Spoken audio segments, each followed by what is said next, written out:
자, 우리 옆에 분과 인사하기 원합니다. 메리 크리스마스. 네.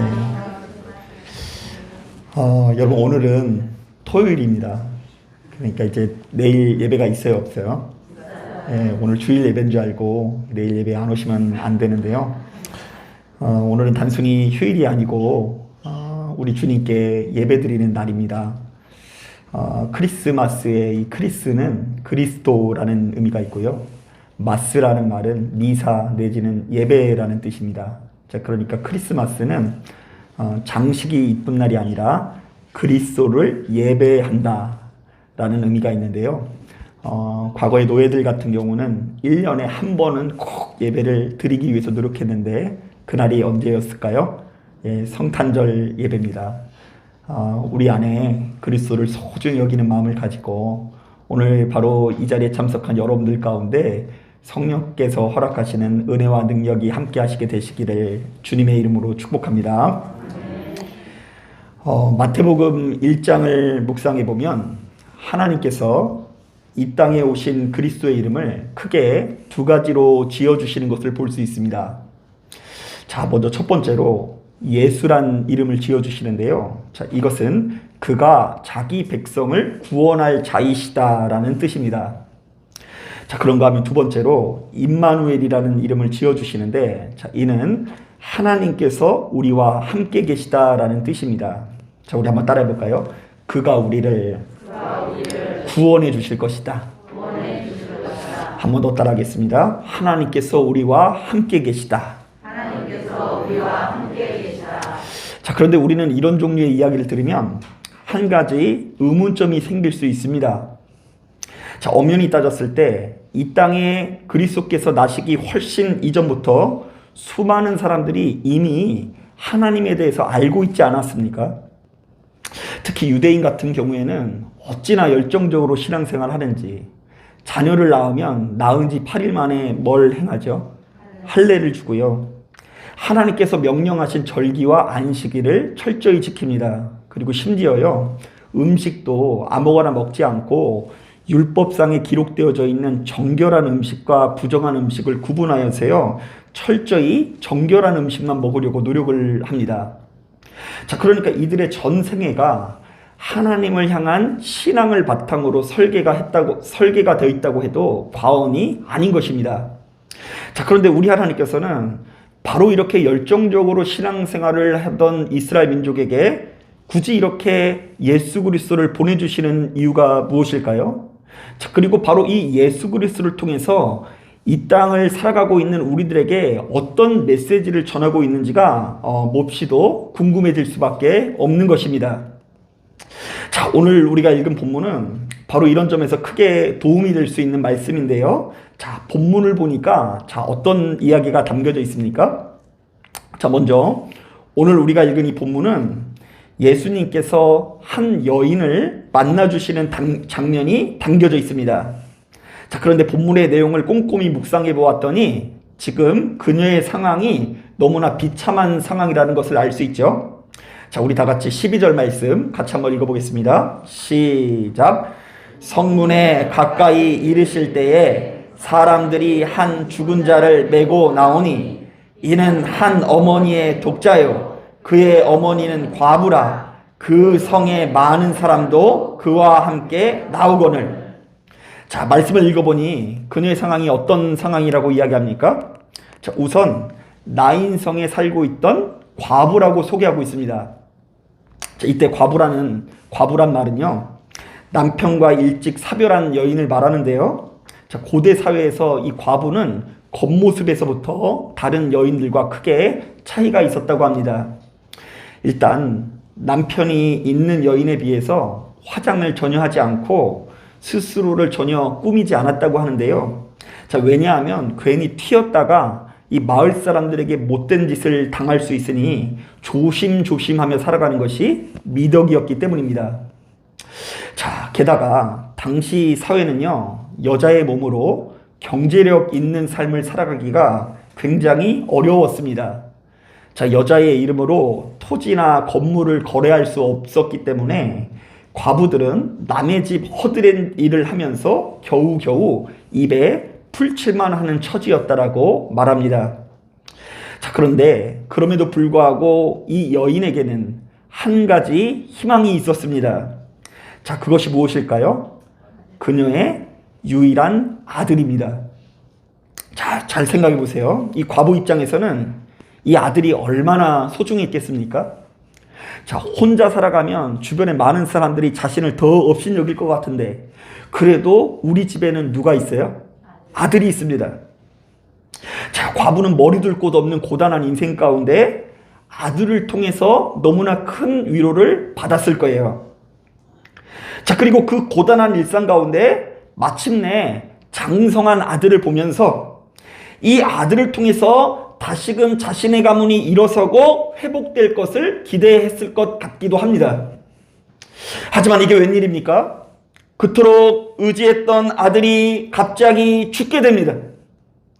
갓난아기 때 미처 추억이 쌓기도 전에 죽는 것이 아니라 장성하여 청년이 된 아들이 어느 날 갑자기 죽게 된 것입니다. 자, 이때 나인성 과부의 심정이 어땠을까요? 일전에 남편이 죽었을 때도 절망스러웠지만 아들이 죽었을 때에는 자신의 온몸이 산산조각 나는 것 같은 괴로움이 몰려왔을 것이 분명해 보입니다.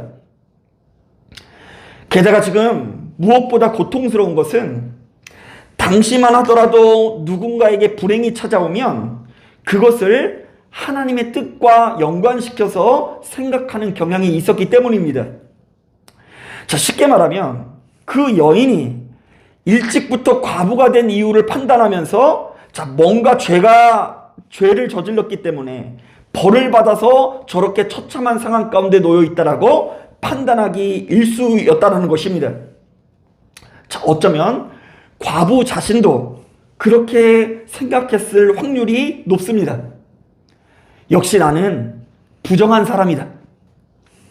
이렇게 저주받은 나 때문에 아들이 죽었고 나는 이 세상 그 누구보다 저주받았을 뿐더러 하나님께서 나를 버린 것이 분명하다. 자, 그러나 오늘 본문을 보니까 주님께서 바로 이렇게 절망에 사로잡힌 과부를 만나주십니다. 13절을 보니까 주께서는 비통에 빠져있는 과부를 보시고 불쌍히 여기면서 울지 말라고 말씀하십니다. 또한 14절을 보니까 주님께서 아들이 누워있는 관에 가까이 가서 손을 대었다라고 기록되어 있습니다. 자, 우리 한번 따라해 볼까요? 하나님께서 불쌍히 여기셨다. 하나님께서 울지 말라고 말씀하셨다. 자, 그런데 바로 여기서 주목할 것이 있는데요. 주께서는 바로 이 과부를 어루만지시는 장면을 통해서 바로 이 광경을 지켜보던 백성들의 시각이 완전히 달라지게 되었다는 것입니다. 자, 이게 도대체 무슨 말일까요? 우리 다 같이 16절 말씀 같이 한번 읽어보겠습니다. 시작. 모든 사람이 두려워하며 하나님께 영광을 돌려 이르되 큰 선지자가 우리 가운데 일어나셨다 하고 또 하나님께서 자기 백성을 돌보셨다 하더라. 자, 일전에 사람들은 본문에 등장하는 과부를 어떻게 생각했다고요? 하나님으로부터 저주를 받거나 버림을 받은 사람으로 생각했습니다. 자, 그래서 이야기하길 저 사람이 얼마나 죄가 많으면 이렇게 큰 저주를 받았냐면서 드러내놓고 무시하기 일쑤였습니다. 자, 그러나 주님께서는 바로 이 가정에게 행하신 기적의 역사를 통해서 이 모든 시각이 완전히 역전된 것입니다. 자, 어떻게 해요? 하나님께서 자기 백성을 돌보셨다. 자, 오늘날 이 시대를 살아가는 우리들은 본문에 담겨져 있는 이 바로 드라마틱한 시각의 변화들을 가슴 깊이 기억해야 되는데요. 우리는 주님께서 그의 아들을 살려주셨다라는 것뿐만 아니라 한 여인을 향한 세간의 시선이 완전히 바뀌게 되었다라는 것을 주목할 수 있어야 합니다. 사랑하는 여러분, 우리 주님께서는 바로 이것을 증언하기 위해서 이 땅에 오셨습니다. 자, 오늘날 우리들은 전능자 하나님의 사랑을 좀처럼 헤아리지 못합니다. 자, 눈앞에 보여지는 몇 가지 현상들에 의해서 하나님의 사랑을 크게 오해하는 경우가 많습니다.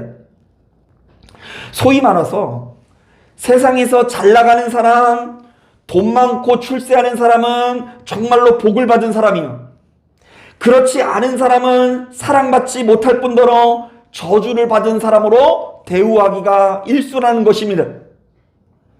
자, 그러나 주님께서는 바로 이러한 세상의 시선을 역전시키시고 우리 모두를 당신의 사랑하는 아들과 딸로 불러주신 줄로 믿습니다. 자, 공교롭게도 오늘 우리가 읽은 바로 앞의 내용을 보면 바로 이 같은 세상의 시선을 더욱 잘 알 수 있는데요. 자, 말씀을 보니까 어떤 백부장이 주님께 나와서 자신의 종을 치유해달라고 요구하는 장면이 나옵니다. 자, 그런데 놀랍게도 유대인의 이 종교 지도자들이 바로 이 백부장을 강하게 지지해주는 것을 볼 수 있습니다. 자, 우리 7장 3절부터 5절 말씀 같이 한번 읽어볼게요. 시작. 예수의 소문을 듣고 유대인의 장로 몇 사람을 예수께 보내어 오셔서 그 종을 구해주시기를 청한지라. 이에 그들이 예수께 나와 간절히 구하여 이르되 이 일을 하시는 것이 이 사람에게는 합당하니이다. 그가 우리 민족을 사랑하고 또한 우리를 위하여 회당을 지었나이다 하니. 자, 말씀을 보니까 장로들이 주님께 찾아와서 뭐라고 하죠? 백부장의 부탁을 들어달라고 청원을 하고 있습니다. 왜요? 그 사람은 이스라엘 백성들을 위해서 무엇을 지어주었다고요? 회당을 지어준 사람이기 때문에 이 사람은 분명히 믿음이 좋은 것이 분명하니까 그의 부탁을 들어줘야 된다는 거예요. 자, 그런데 여러분, 이 사실이 황당한 것은요, 자, 지금 로마는 이스라엘의 점령군이고, 자, 이스라엘은 지금 로마의 식민지 상태 아닙니까? 자, 그러니까 엄연히 따졌을 때 로마는 이스라엘에게 원수에 해당되는 것입니다.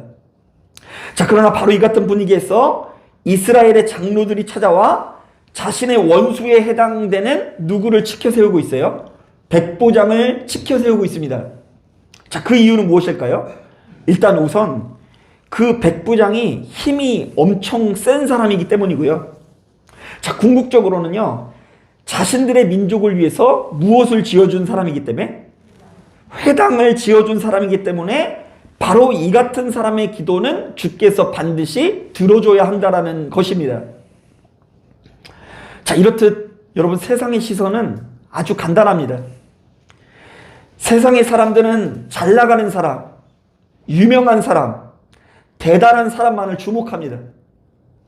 자, 그리고 그 대단한 힘과 권세를 통해서 거액의 헌금을 하는 사람, 교회를 크게 짓는 사람, 교회를 크게 부흥시킨 사람, 남들보다 훨씬 더 대단한 공로와 업적을 가진 사람만을 치켜세우면서 바로 이 사람이야말로 믿음의 사람이라고 증언합니다.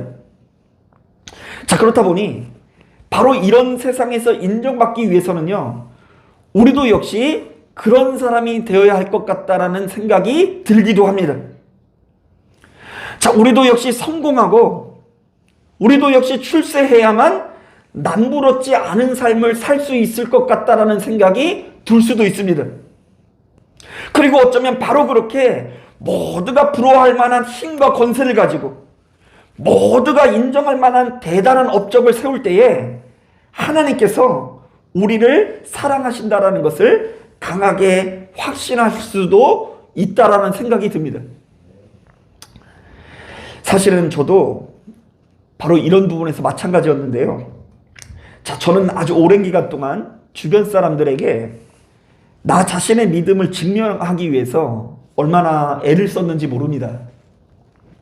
자, 그래서 수시로 남들보다 기도를 많이 하는 사람이라는 것을 좀 증명하고 싶었고요.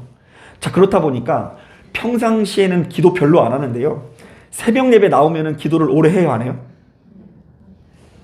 지금은 그래도 옛날보다 더 많이 하는 것 같은데, 이 신학교 다닐 때 뭐 사실 뭐 20대밖에 안 되는 똑같은 젊은 청년 아니겠습니까? 19살 때 고3이었는데 뭐 20살 딱 되면서 갑자기 막 모세로 변하는 것도 아니고 19살 철부지 뭐 그 아이가 20살 때 갑자기 새벽 예배 나온다고 해도 뭐 그게 뭐 은혜가 되겠습니까? 목사님이 갑자기 무슨 말씀을 시작하시면 잠을 자라 잠을 자라 졸렵다 이렇게 이야기하고요. 한 번은요 너무 성질나는 기억이 있는데요. 목사님이 세 번째로 마지막으로 결론은 이러니까 나중에 막 올라오면서 도대체 언제 끝내는 거야 이러면서 막 화가 났던 기억이 납니다. 그런데 그럼에도 불구하고 그 자리를 꾹 참고 이렇게 열심히 기도하는 것은 내가 지금 하나님을 너무 사랑하는 것이 아니라 내가 신학교를 간 사람이기 때문에 주변 사람들과 뭔가 좀 다르다는 것을 드러내고 싶었기 때문입니다. 뭐 그런데다가 걸핏하면 남들보다 내가 대단한 비전이 있다라는 것을 드러내기 위해서 내 생에 교회를 100개를 짓겠습니다. 뭐 이런 거를 하고 지금 제가 2개를 지었거든요. 그런데 100개를 짓겠습니다. 뭐 이렇게 이야기하기도 하고요. 남들보다 대단한 성과를 내는 사역자라는 것을 보여주고 싶어서 얼마나 경쟁을 하는지. 내가 초등부를 맡고 있는데 옆에 중고등부 맡고 있는 전도사가 뭐 10명 더 늘어났다고 하면 다음 주에 저는 11명 늘어났다라고 거짓말으로 올리기도 하고, 바로 그런 심리를 보면 남들에게 보란듯이 내가 더 대단한 성공을 이루어서 특별한 사람이라는 것을 인정받고 싶은 그런 심리가 반영됐기 때문입니다. 하나님께서는 이렇게 초라하고 별볼이 없는 나는 사랑하지 않고, 내가 모세와 같은 사람, 바울과 같은 사람, 다윗과 같은 상태가 되어졌을 때 나를 사랑한다라고 여겼다는 것입니다. 자, 혹시 여러분들은 어떠십니까? 여러분들도 우리 주변에 있는 모든 사람들이 우러러보고 주변에 있는 모든 사람들이 인정할 수밖에 없는 이 성공과 출세가 여러분들 인생에 나타났으면 좋겠죠. 내가 남들보다 좋은 차를 타고 좋은 집에 살면서 이게 다 하나님의 은혜라고 자랑하고 싶지 않습니까? 이맘때가 되면 이곳저곳에서 시상식들을 많이 하는데요. 그런데 바로 그 시상식에서 내가 대상을 차지하게 된 것입니다. 자, 그래서 이 모든 스포트라이트가 나에게 집중될 때 우리가 이렇게 말할 수 있으면 좋겠다라는 생각이 듭니다. 이 모든 영광을 하나님께 돌립니다. 자, 그러면 우리 안에 있는 묵은 채증들이 완전히 사라지고 마음속 깊은 곳에서부터 통쾌함이 몰려올 것 같기도 하죠. 내가 지금 이 대상을 받았다라는 것을 주변 사람들에게 앞세워서 내가 이렇게 사랑받는다라는 것을 주변 사람들에게 드러내고 싶다라는 것이 우리들의 본성이라는 것입니다. 하지만 우리가 주목해야 될 것이 있는데요. 이스라엘의 장로들이 백부장이 가지고 있는 힘과 그가 세운 무수히 많은 업적들을 보고 그를 크게 여길지라도 주님께서는 백부장을 그런 눈으로 바라보지 않으신다는 것입니다. 아이고, 그래, 네가 이스라엘 민족을 위해서 돈을 참 많이 썼구나. 네가 회당을 짓기도 하고 이스라엘 백성들에게 엄청난 공을 세웠구나. 자, 주님께서는 한 영혼을 그런 방식으로 대우하지 아니하십니다. 주님께서는 전혀 다른 기준을 가지고 이 백부장을 대우하시는데요. 그가 자신의 종을 진심으로 아끼고 사랑하는 모습을 보시고 기뻐하시고요. 그가 그렇게 대단한 힘과 능력을 가지고 있음에도 불구하고 주님 앞에서 철저히 자신을 낮추고 겸손한 태도를 보이는 것을 보시고 그의 기도에 응답하시는 것을 볼 수 있습니다. 한번 따라해 볼까요? 너의 마음이 나의 마음과 같으니 응답하겠다. 주님께서 왜 응답하셨다고요? 마음이 같아서 응답하신 거예요. 네가 사랑하는 그 마음이 내가 너를 사랑하는 마음과 같다. 한번 따라하겠습니다. 네가 나를 주인으로 여기고 너 자신을 종으로 여기니 응답하겠다. 자기가 주인 노릇하는 사람에게 응답하는 것이 아니라 자신이 주님의 종 노릇하는 사람에게 응답하신다는 것입니다. 오늘 우리가 읽은 본문도 마찬가지입니다. 우리 주님께서는 바로 이 세상의 시선이 아닌 하나님 아버지의 시선으로 비천한 과부를 바라봐주고 계십니다. 당시 기준을 볼 때 이 과부는 주변 사람들에게 그 어느 것 하나 내세울 것 없는 상태 아닙니까? 남편을 잃은 것도 부정한데 장성한 아들마저 죽었으니 과부는 세상에서 가장 보잘것없는 상태입니다. 그러나 주님께서는 바로 이렇게 비천한 과부에게 다가가서 말씀하십니다. 울지 마라. 사랑하는 딸아, 제발 울지 마라. 여러분, 이 안에 얼마나 강력한 메시지가 있습니까? 우리 주님께서 과부의 상처를 어루만지면서 너무나 확고하게 말씀해 주시는 것입니다. 나는 어떤 일이 있어도 너를 버리지 아니할 것이며 너는 그 무엇보다 소중한 나의 자녀이다. 자, 그런데 저는 이 자리에 참석한 여러분들도 마찬가지라는 생각을 가지고 있습니다. 사람이 꼭 아들이 죽어야만 사망 권세에 사로잡히는 것은 아닙니다. 자, 이 시대를 살아가는 우리들도 역시 다양한 이유로 사망 권세에 놓이게 됩니다. 우리도 역시 수시로 소망이 사라지고 희망이 사라지는 것을 경험할 수 있습니다. 우리가 아무리 예수를 믿어도 눈물이 마를 날 없는 큰 고통에 놓일 수가 있는 것입니다. 그런데 우리 주님께서는 이유를 불문하고 바로 그때마다 고통에 찬 여러분들을 찾아와서 말씀하실 것입니다. 울지 마라. 사랑하는 아들아, 사랑하는 딸아, 울지 마라. 내가 너를 대신 죽는 한이 있더라도 반드시 너를 살리겠다. 자, 주님께서는 바로 이러한 메시지를 전하기 위해서 이 땅에 오신 것입니다. 사랑하는 여러분, 2021년의 끄트머리에서 성탄의 순간을 맞이한 여러분들의 심령 가운데 바로 이러한 주님의 음성이 들려오기를 주님의 이름으로 축복합니다. 특별히 이맘때가 되면 온 세상이 연말연시가 가져다주는 이 허전함 같은 것을 느끼지 않습니까? 자, 올해도 뭐 한 것도 없는데 벌써 한 해가 다 어떻게 돼버렸어요? 지나갔어요. 자, 그래서 바로 이 허전함을 달래고자 얼마나 이 세상의 사람들이 분주한지 모릅니다.